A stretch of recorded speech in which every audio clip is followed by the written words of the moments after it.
Go no further. There is a situation in the guild hall. What say? Where is Myru? For what did Nagati send you but to lend your strength? All is under control, I say. But the building is closed until Myru cleans up the mess below. Nothing beyond the likes of us, I say. Naga swam in from the waterways of our sanctum. We pressed back until they fled underground. Then Myru gathered her forces for a stand at Pariki's tomb. I am to guard the staircase, while she routs the last of them. Kira, but Myru is fierce for her years. Snakes could not have caused that tremor. Kira, we felt the quakes even before the serpent showed up.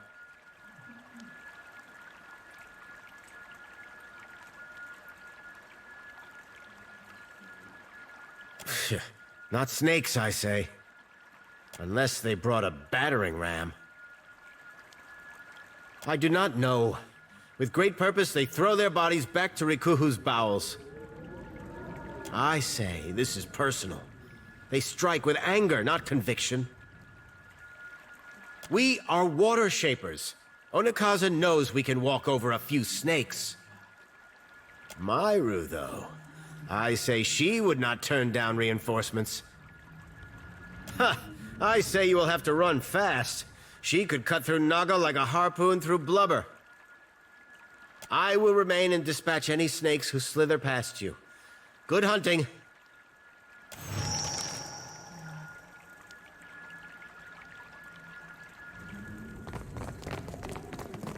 Brightest for those who embrace him. We missed it. They're gonna park that thing next to Aethys and slit their own throats. I wish they'd gone ahead with it before they got Bairn involved. If we can't catch it, can you promise me we'll go right now? I knew there was something I liked about you.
You crack the spine of the old book, revealing blackened pages of dense, illegible text.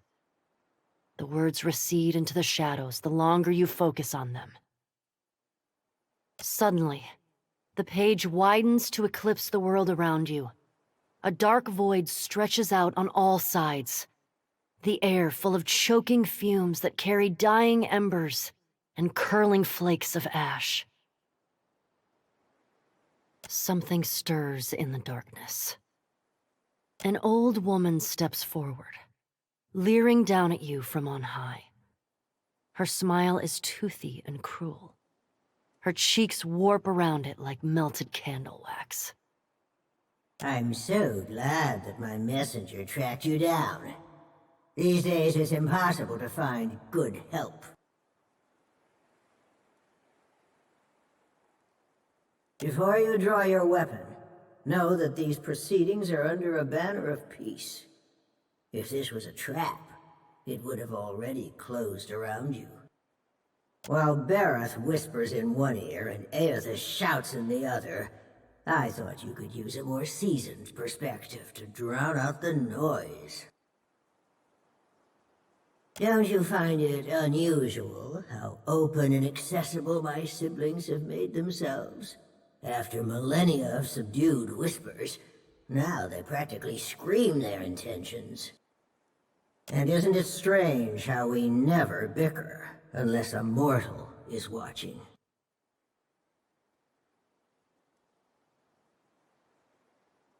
If we still possessed our glorious titans, my siblings and I would have put an end to Aethys and his rampage by now.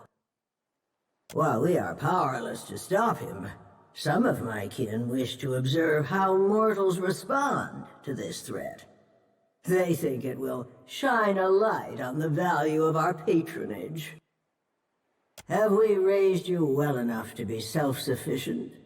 Or must we return to Eora and impose some corrective measures? A cross-section of society has converged on the Deadfire. Some of my kin are of an opinion that we are meant to judge mortals on the basis of their performance, while the rest of us have already made up our minds on the matter.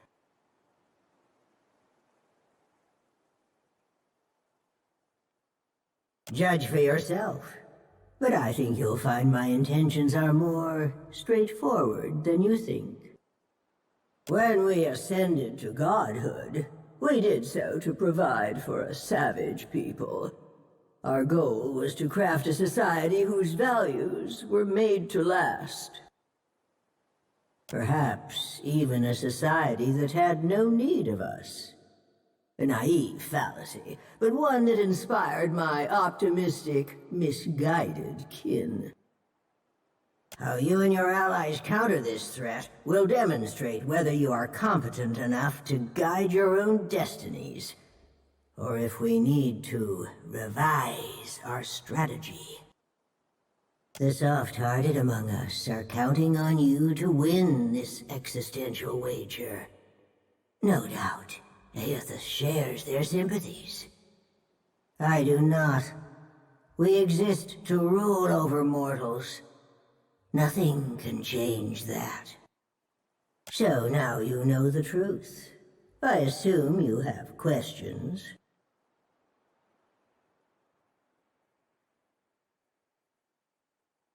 Whether knowingly or unintentionally, you seem to find yourself on the vanguard of change. Mortals like you come but once in a lifetime. Some would react poorly if I stripped mortals of their freedom without giving them a chance to plead their case. You have the honor of standing tall as their advocate. Before I return to Eora and assume my position as your deserving tyrant, you have this opportunity to prove me wrong.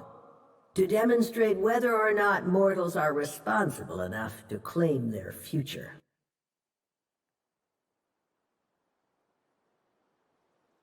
Mortals have precious little time to decide for themselves. Will they stand together as one, or swallow their pride and bend the knee? I have every confidence that you will disappoint us. Once my position is upheld, the undecided among the gods will embrace my plan.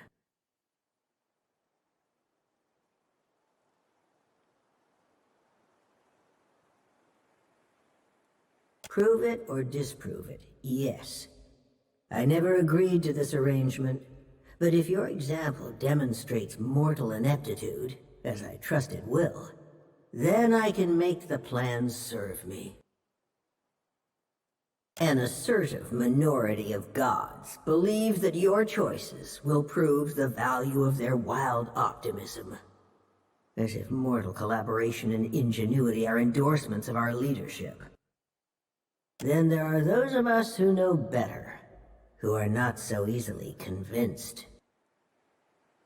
Kith are vulnerable, unless they submit to the destiny we chart for them. Thinking otherwise can only breed dissent and chaos. It was an ambitious plan, our utopia. Perhaps too ambitious. We ascended to power, responding to a need inadequately satisfied.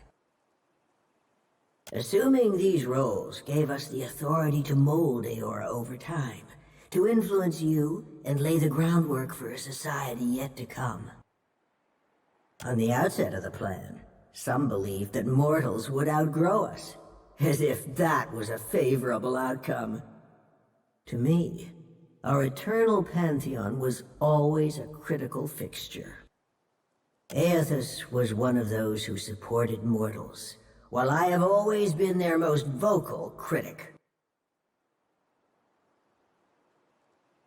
A valid, self-defeating question, and one which I posed often.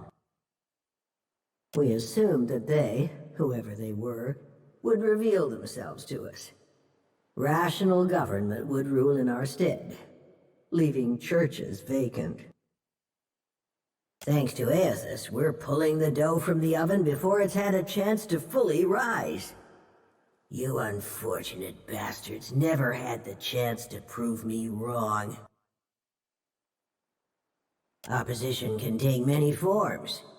If a church embraces and weaponizes my doctrine, that is very different from me rampaging as a titan. Eothas is not known for subtlety.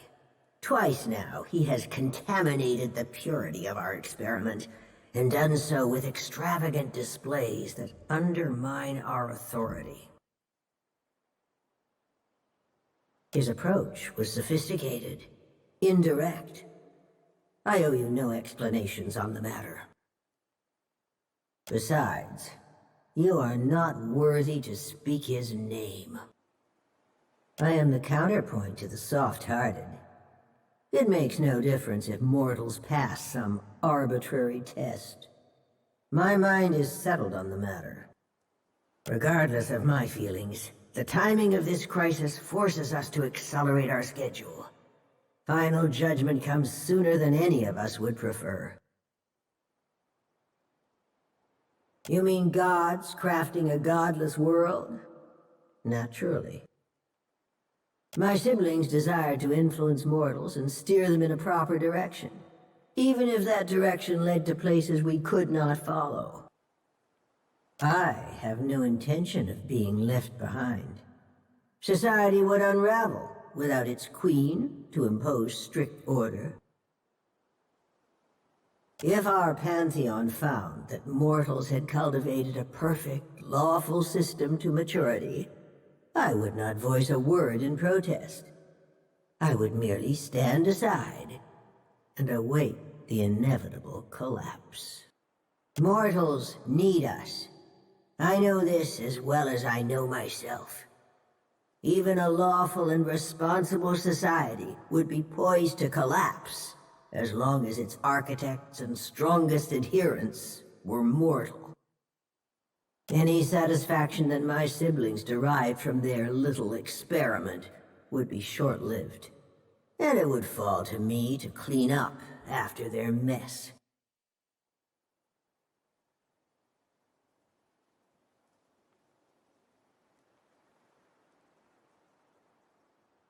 Freedom is an unachievable illusion, heralded by the soft of heart. Only those who can find satisfaction in captivity are truly free.